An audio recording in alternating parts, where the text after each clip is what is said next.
Nah, saya teruskan. Jadi dalam hal itu sungguh lucu ya kalau kita malah mau membuat satu pernyataan Paulus menabrak pernyataan Yesus. Itu yang keliru. Kita menjadi kontradiksi dengan iman kita sendiri. Sebetulnya penegasan ayat selibat dan hal-hal lainnya tentunya yang keluar dari mulut Yesus itu dulu kita utamakan. Pertama saya mengambil ayat yang mengatakan bahwa ada loh orang yang hidup diciptakan sudah memang demikian. Kemudian ada orang yang karena tujuannya demi kerajaan Allah. Siapa dia? Jelas pertama Yesus. Makanya saya bilang tadi, para imam itu mencontoh Yesus itu secara langsung. Konteksnya demikian. Ya. Kemudian Yesus yang mengatakan itu tentu kita tidak bisa kita anggap sama dengan para rasul, jauh lebih berotoritas. Maka itu isinya, intinya maksud saya, Yesus mengiyakan kok bahwa hidup selibat itu ada dan boleh, bahkan demi kerajaan Allah, bahkan dihimbaukan. Itu kalau kita mau tafsir ya. Tapi literal ayat itu mengatakan ada gitu. Sementara pihak lain mengambil, mencomot ayat Paulus, kemudian menambahkannya. Ya, itulah kalau hidup selibat yang tidak bisa menahan libido, hasrat, nafsu, akhirnya begini, begini, begitu. Aduh, jangan gitu bro. Kelihatan sekali bahwa yang bertengger di kepalamu itulah justru yang sedang meminjam mulutmu untuk mengomentari. Bahkan jadi seolah-olah ya orang itu sedang menghakimi Yesus sendiri yang sudah mengatakannya. Nih yang banyak dikerjakan pihak lain, mengambil satu ayat dua ayat kemudian dicampur diaduk sampai kontraproduktif. Hasilnya nol, nihil. Padahal semua itu di kanon untuk kita memiliki iman yang sebegitu besar diberikan dari warisan awal para rasul yang beriman kepada Yesus, itulah diturunkan kepada kita. Itulah catatan-catatan yang berguna bagi umat. Bahkan kita harus akui sebagai firman Allah, itulah isi dari cara bagaimana kita masuk dalam kerajaan Allah, menjadi umatnya dalam gereja, yang dalam aturan-aturan gereja kemudian terjemahkan menjadi hukum gereja ya. Nah, dalam hal itu kita harus sampaikan juga bahwa pihak Katolik tidak pernah memandang saudara kita yang denominasi-denominasi itu, yang sekte-sekte itu, yang liar-liar itu, sedemikian bejat. Nah, selalu dikatakan, kita ambil salah satunya dari Katekismus Gereja Katolik ya, bahwa umat mempunyai tugas dan misinya masing-masing. Mereka mengambil kehidupan, perannya dalam kehidupan, contohnya keluarga. Yaitu yang kita maksudkan, menginjil dengan kita yang awam dan berkeluarga, itu sebetulnya sederajat dengan para pendeta di pihak mereka.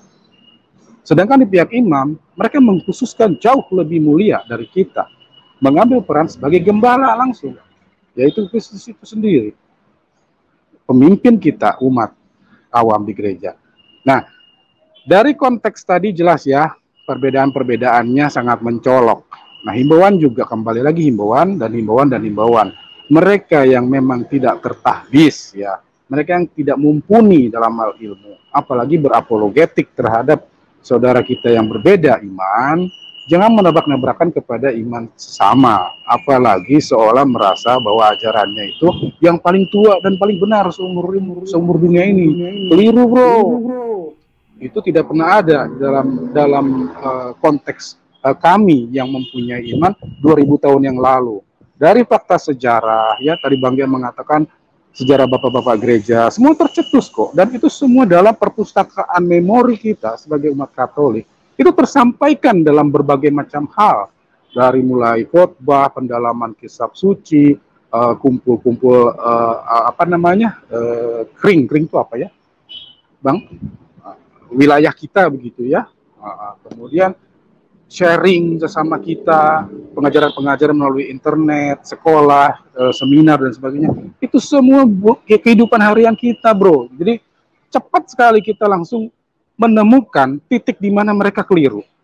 Ya, dengan penjelasan yang saya sampaikan, kita mengambil segala konteks dan literatur, cepat kita langsung menerima bahwa inilah titik mereka yang keliru sejak awal.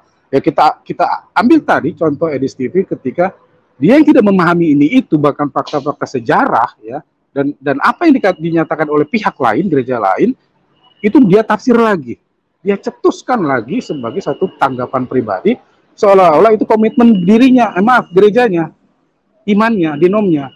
Saya yakin Edis TV kalau sekarang dipanggil membuka katekismusnya, coba bacakan bagaimana penilaian gerejamu terhadap Katolik umpamanya. Saya yakin tidak akan begitu bunyinya. Maka ini jauh yang lebih kita lihat suatu bentuk kebobrokan bentuk iman kita secara umum dimulai dari pihak mereka sejak awal. Semakin liar, semakin menyatakan diri lebih berkuasa, berotoritas dibanding mereka yang memang mengkhususkan hidup untuk kemuliaan Tuhan, untuk kerajaan Allah. Dan para teolog yang mengerti tentang kitab suci dan latar belakang sejarahnya. Segitu dulu Bang, terima kasih. Selamat datang Pak Lucifer. Terima kasih Paman RT. Kita sambut dulu Paman Lucifer atau Paman saya Sofi yang bicara dulu, silakan Paman.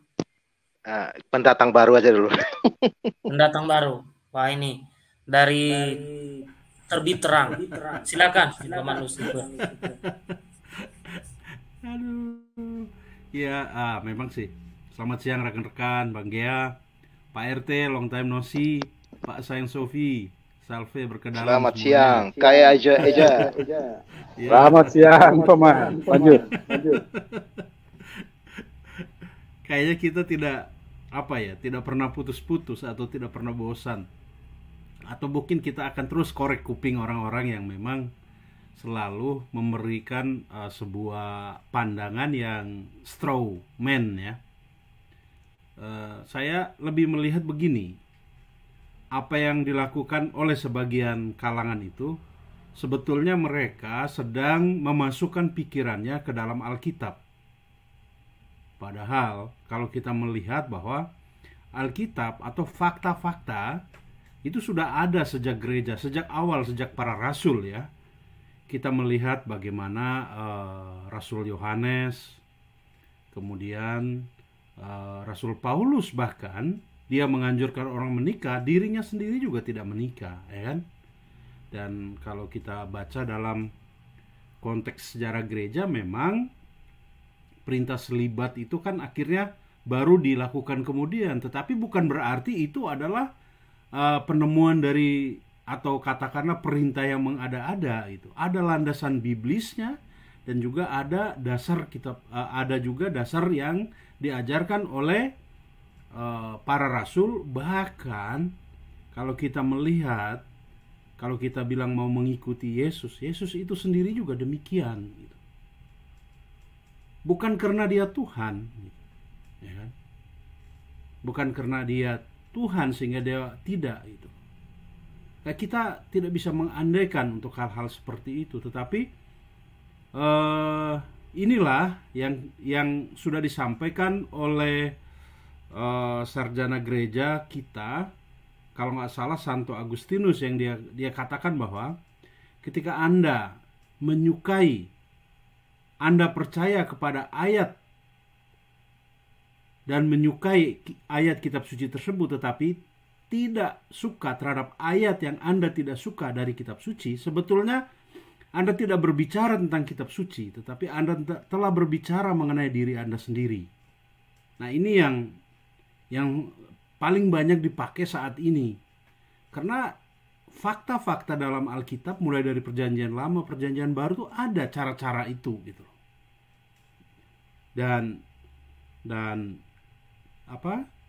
sudah begitu banyak catatan. Bahkan Tuhan Yesus sendiri juga pernah mengatakan ya, bahwa ada orang yang memang dari lahirnya demikian, ada orang yang dibuat oleh orang lain, ada orang yang menginginkan itu untuk melayani hanya Tuhan. Jadi itu sebetulnya itu Tuhan Yesus sudah sampaikan. Ya, kita ulangin lagi saja ya kan. Kita terus saja sampaikan kepada mereka. Kita nggak tahu apa tujuannya menyampaikan hal seperti ini. Mudah-mudahan apa yang disampaikan Bang Gea, rekan-rekan kita misalnya Katsu, kemudian Pak Damai Kasih Channel, kemudian ada lagi channel-channel Katolik yang lain, berbagi pandangan, berbagi pandangan channel, SSCE itu kita akan Katolik terus Ukraine. Betul, Katolik Ukraine.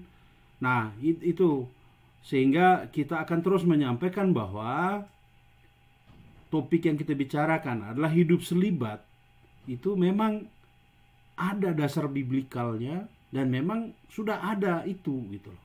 Bahwa di kemudian hari ada yang melakukan, ada yang enggak, itu bukan berarti bahwa dia tidak biblikal gitu.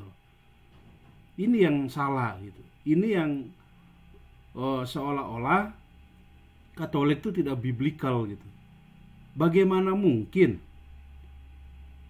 pihak yang menyusun ya, yang menjaga Alkitab ini kok dibilang tidak biblikal? Itu kan lucu. Sebuah pandangan yang sangat keliru. Tapi ya sudahlah. Dengan adanya zaman media sosial ini, kita terus saja bersuara untuk menyampaikan ini sembari memberikan fakta-fakta. Ya, kira-kira begitu dulu, Bang Gea. Oke, terima kasih Paman Lucifer. Ya, mungkin Paman sayang Sofi menyambungnya atau kita tiktokan saja. Silakan. Oke, baik. Ya, apa yang disampaikan Pak RT, Pak Lucifer tadi itu sudah sangat bagus sekali ya. Terus mendukung literasi yang disampaikan oleh Bro Gea. Sebelumnya saya mengucapkan selamat bergabung Pak Abang Toyib ya. Memang teman-teman di luar sana bahwa apa yang diajarkan oleh gereja Katolik itu ya sesuai dengan skriptura ya, tapi kita tidak sola skriptura ya, itu harus dibedakan. Persoalan teman-teman Kristen non Katolik memandang ayat demi ayat dalam kitab suci itu secara berlainan, yaitu hak-hak kalian ya. Tapi perlu juga diketahui bahwa di dunia ini yang saya tahu ya, mungkin nanti saya bisa salah dikoreksi oleh kawan-kawan atau paman-paman yang lain, bahwa agama yang menerapkan dalam arti menerapkan tanda kutip ya, menerapkan hidup selibat itu kan dua ya, agama gereja Katolik dan teman-teman kita di Buddha ya, itu menerapkan hidup selibat itu ya, karena ada biksu, bikuni, bante di sana, itu kan hidup selibat juga. Dan mungkin teman-teman yang di luar agama tersebut kalau ingin mengetahui atau mengkritisi ataupun apapun namanya tentang hidup selibat, mestinya diarahkan kepada yang memiliki agama-agama yang menerapkan hal demikian ya. Jangan sampai Anda bertanya kepada orang yang salah.